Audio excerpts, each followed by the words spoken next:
Alright, hello everybody, this is Mr. G. I'm coming with a tutorial on how to draw a pair of lips. The tools I will use today will be a Ticonderoga number 2 HB pencil. I have the beginner kind because it's a thick pencil. I like the way it feels in my hand, but the thing I like about it the most is that the graphite in this pencil, it's really soft, so I can have more control. I can build my value pretty easy and quick with this, and I could blend out pretty easy. The other thing I'll use is a number 4 Jack Richardson blender.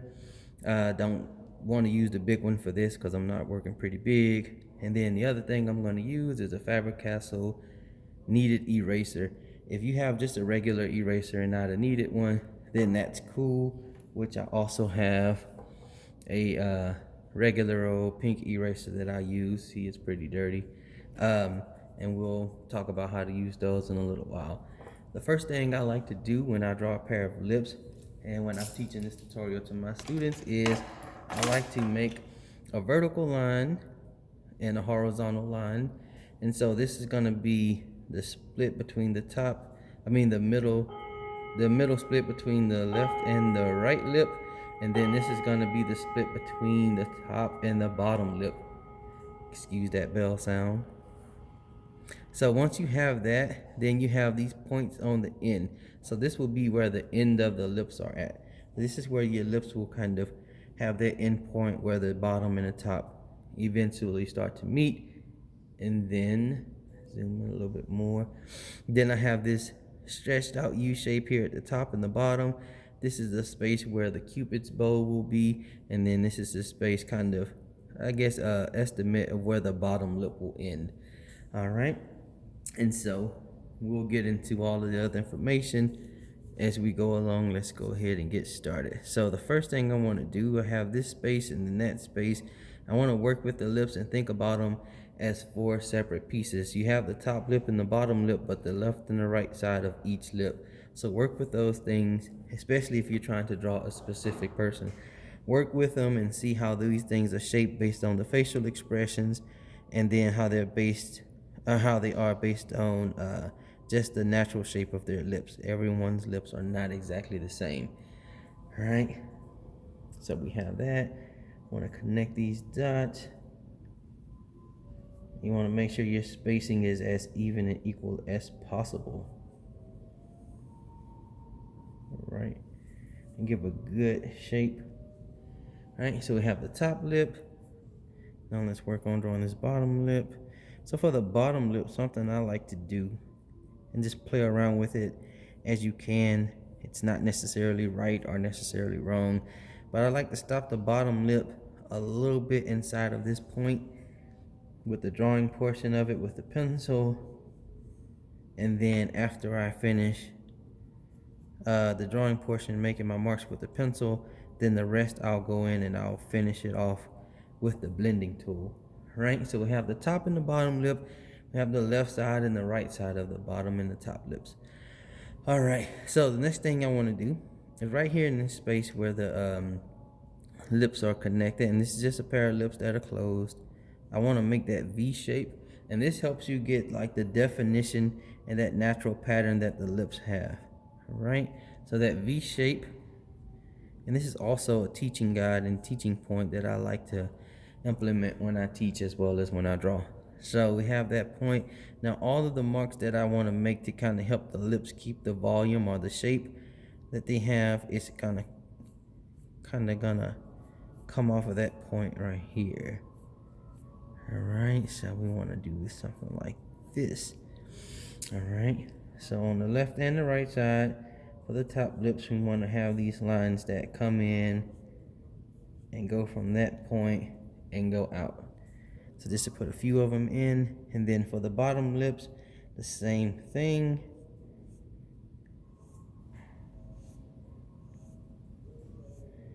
And the reason this becomes really important, especially when I teach students or teach adults on how to draw the lips, and the reason I say make this line kind of angle from that middle point out is it keeps you from making these lines straight.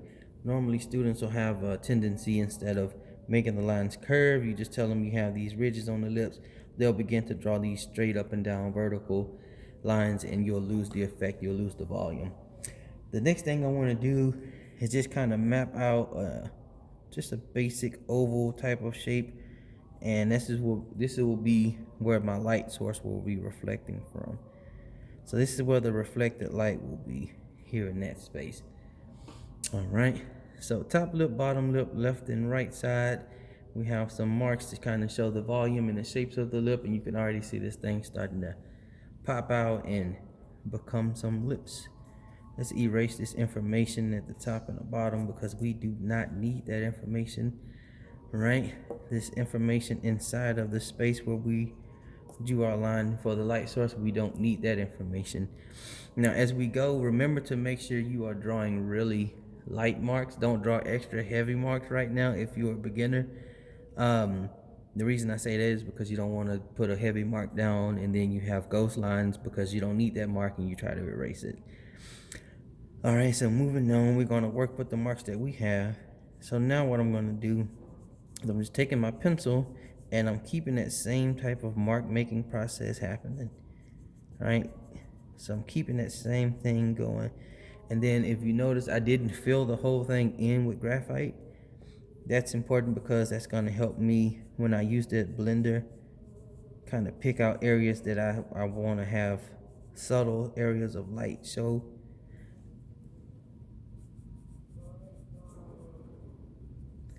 Alright, so working with the left side and the right side, so you see these little subtle spaces where it's not filled in. That's where light will still kind of be reflected off of the skin. And work with the bottom lips, the same process, keeping that curve and that arch. And right now I'm not worried about building the value up too heavy. Right now I'm just making sure that the technique is right, everything is accurate, the lips are looking like a pair of lips. Because what we're trying to go for is something that looks more realistic, opposed to having something that looks like, you know, something that's cartoonish or cut out. All right, so now we have our lips, we have some graphite down to kind of give us the volume, and then we have our shapes where the light is reflected. All right, so what I'm going to do now is I'm going to take my eraser. Let's use my dirty one. I'm going to take this eraser, and for the top lips, I'm going to that shape that I put in for the light that's reflected, I'm going to erase beyond that little line because we don't want that heavy outline to sit in there. It's going to make it look weird if we leave that shape in there. All right, so we have this thing going. Now it's time to use my blending tool, my number 4, and keeping the same pattern going where we're using this blender. And I'm not applying a bunch of pressure right now. I'm just basically using it to smooth out the graphite. You still want to see those little bitty lines that you have in there. Some of the lines you still want to be able to see them in the artwork. That helps with the illusion of the lips being a 3D realistic type of thing. Right here I'm blending around my source of light. You can still see areas where the light is shown. It's completely up to you to show as much or as little as you want to as far as the light being reflected comes into play, and how much you want to show for the lines that are being made to show, you know, that natural pattern of the lips.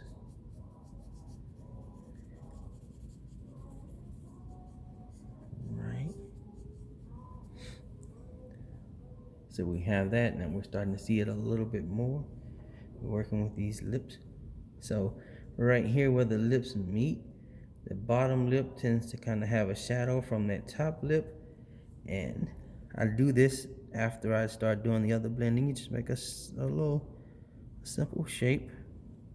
Don't make a line too heavy, right? A simple shape, kind of give you a space to work in, and then you just begin to add a little bit of graphite in that space to fill that shape. Remember to keep your lines at the angle. That helps the illusion. It helps with the process of making the lips look like a full pair of lips. All right, so now that I have that shape in, it's a basic generic shape. The next thing I want to do with that is right here on the edge of it. I want to blend it out a little bit and make it fade, so that's a more natural feel and look to it. All right, just want to make that fade, have a natural, more of a natural look and feel to it. Now right here in the middle where we started with our V, I want to enhance that line a little bit more to show the separation between the top and the bottom lips on the left side and the right side. So now your lips begin to take on a little bit more personality and form and definition of their own, right? And then the next thing you want to do is go in. If you can do this now, or you can do this a little bit later, but go in and add a little bit more lines and begin to give yourself some guide marks to how you'll work when you build the value up a little bit more. All right, so you can go in and put a few more marks down to show how you want to work as you build the value up. The next thing I want to do is I want to work with this bottom lip, because remember, I stop it short, right? I stop it short.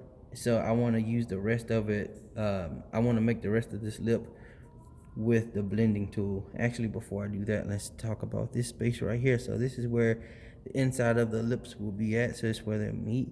And so instead of just stopping it there, a nice little thing you can do is make it come down to a subtle curve. So instead of it just being a point, you make it curve out a little bit. That enhances the way the lips look a little bit. Just subtle stuff like that can enhance your artwork and can enhance your drawing. All right, so we have that. Make this curve back out. All right, so we have that thing going. So I'm gonna work and I'm gonna use my blender to smooth out the bottom portion of the lips. I don't want a heavy line, right? And so now I take that out to that point. So from right here, I'm gonna smooth out to this point.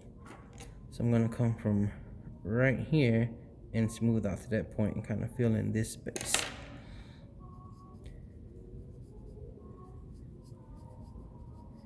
And that keeps you working soft. That keeps you making everything look like, you know, a pair of lips, not a cutout piece of something on the face.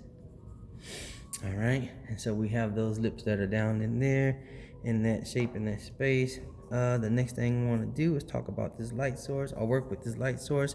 So I'm going to put a little bit of graphite from the blender, just a few marks of graphite from the blender in this thing. And I work with them separately because I want to keep the true feeling of the lips having light reflected on them. So now just take my eraser. I just broke it in half. I use that kneaded eraser and begin to gently lift some of this off. All right, begin to lift it off.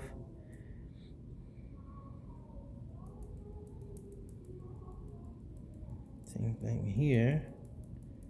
I don't want to leave it white with the graphite. I just want to have a little bit of graphite down and just variations in the levels of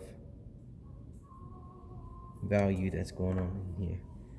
All right, next thing I want to do, I just want to work with this space right here where the Cupid's bow is at. So something I like to do is in here you just make like a rounded oval type of shape, right? So you have that shape. Then right under here, and this is just for teaching purposes, this is kind of where the bottom of your nose will be at. This is the bottom of the nose. All right, so you have the bottom of the nose that comes into this space. Then you have the wings of the nose that kind of come out here, not, there we go. So the wing of the nose, the bottom of the nose connects. Then you have a nostril on each side. All right, so we have that's working. So we have this space in here, and then right here, we'll have one more shape right here, a thinner oval. Then right here, a thin oval. And so these spaces right here, these shapes right here this is where my light will be reflected. So this is what I'm going to work with, reflected light.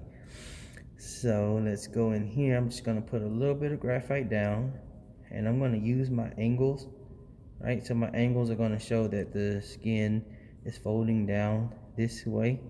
Same thing on this side. Use the angles to show that, you know, this is an indentation and this thing is going down this way, right?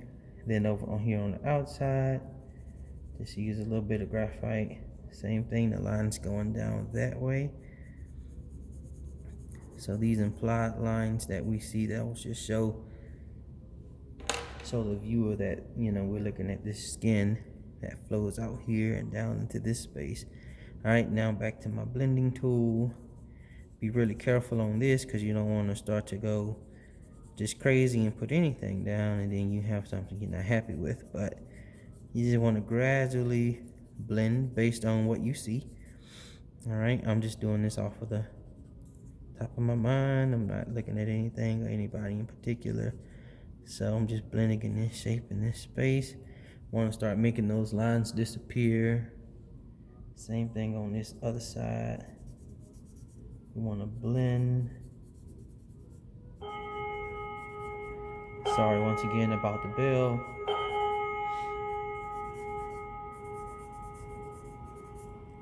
All right, so we start to blend. You can start to see that reflected light quality and process starting to happen right here in this space.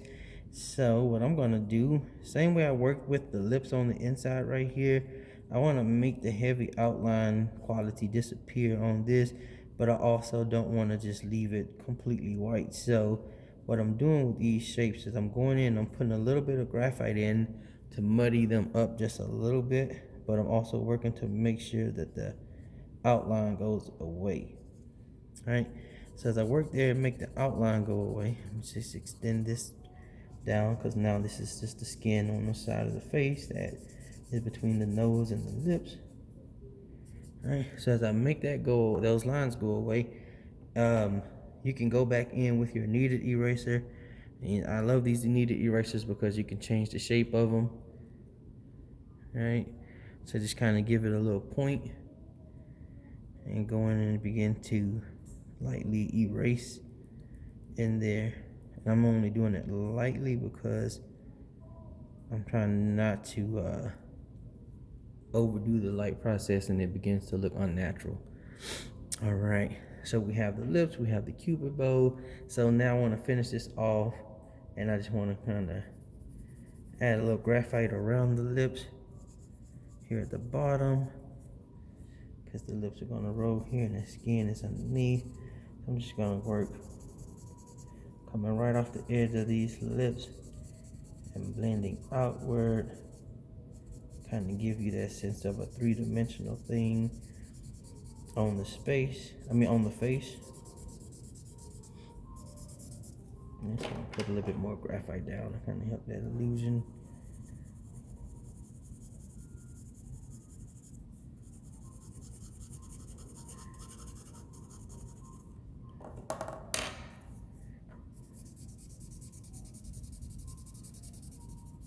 Alright, so I'm blending around the lips, and so these marks don't actually flatten out the lips or make the edge of them disappear.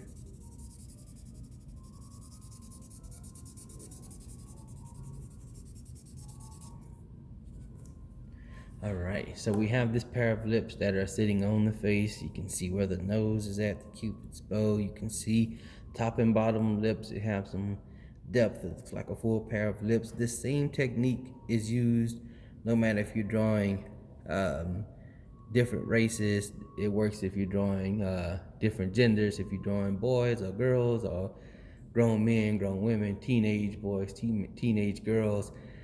The same technique works. The only thing you do different is you adjust the shape and the size based on who you are going to draw. And so the last portion of this, we'll just go in and start building value up a little bit more.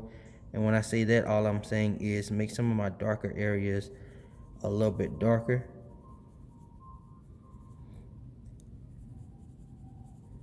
And the reason I like to save some of this for last is because you don't want to do a bunch of work and then it's not right. and you have a harder time trying to erase and make your adjustments. Even though it's a pencil and you can erase, it's not just automatically erase and then you will be done. And I'm only going to build value up a little bit more on the top lips, still working around my areas of light, so you can still see that area of reflected light in these spaces right here. So let's work with that.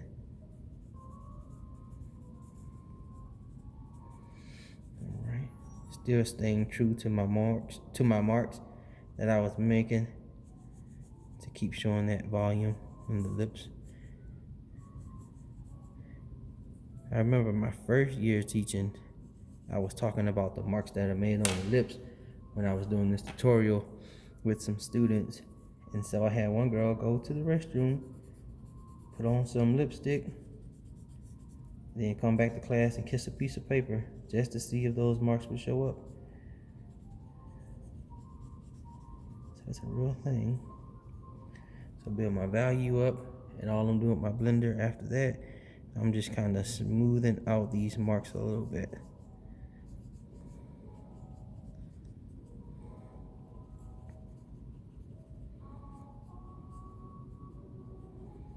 Still working around my areas of reflected light. I think I went a little bit too far on that space, which is all right. And even when I work with the edge of the lips, you notice that I didn't go back and put a heavy outline on it. You just want to make a little bit of outline, and you want to see how your blending makes the edge of the lips. You're blending and erasing, because if I'm going to have a heavy outline, then it's going to make the lips look a little bit more flat, like a cutout piece of paper on top of something. So there you have it, a pair of lips and the Cupid's bow.